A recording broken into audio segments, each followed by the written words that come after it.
Learning more about a rash of armed carjackings in Minneapolis. Officials say there were 3 more last night. Rob Olson joining us live right now. And so, Rob, officials say that carjackings have been way up during the pandemic and are only getting worse. Yeah, you know, this feels like a broken record. We keep reporting about carjacking stories, but that's because there keeps being more happening and more all the time. Those numbers continue to rise. Now, police say what's clear here is that the suspects are watching, making sure that police are nowhere nearby, and they're making sure that they're finding drivers who make themselves easy targets. I'm from the city of Minneapolis. I love this city. It's disheartening to see what's going on in the city right now. Inspector Katie Blackwell was at a community event Monday night when she began hearing the calls come through her radio, starting at 6:14 p.m. near Lake in Hennepin, just after sunset, a car taken at gunpoint, and that call in her precinct was just the beginning.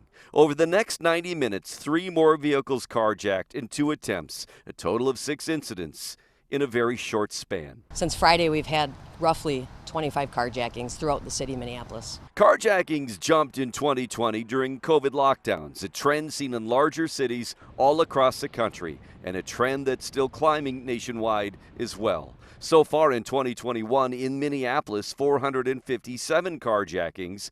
In 2020, just over 400 total, and that was 3 times higher than 2019.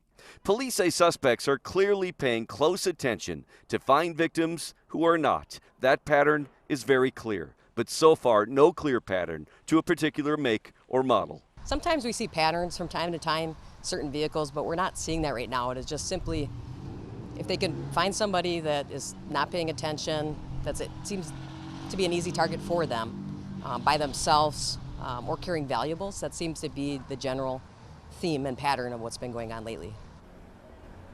Now, some carjackings have happened during daylight hours, but many of these are happening after sunset or before sunrise, and now with daylight savings time ending on Sunday, a reminder that that window of opportunity only gets larger. Now, some of these carjackings, too, have been with rideshare drivers, so Lyft today putting out a notice that in Minneapolis and other major cities, they're going to require a second form of identification if you're trying to book a rideshare with some sort of anonymous pay source like PayPal or Venmo to try to keep drivers safe.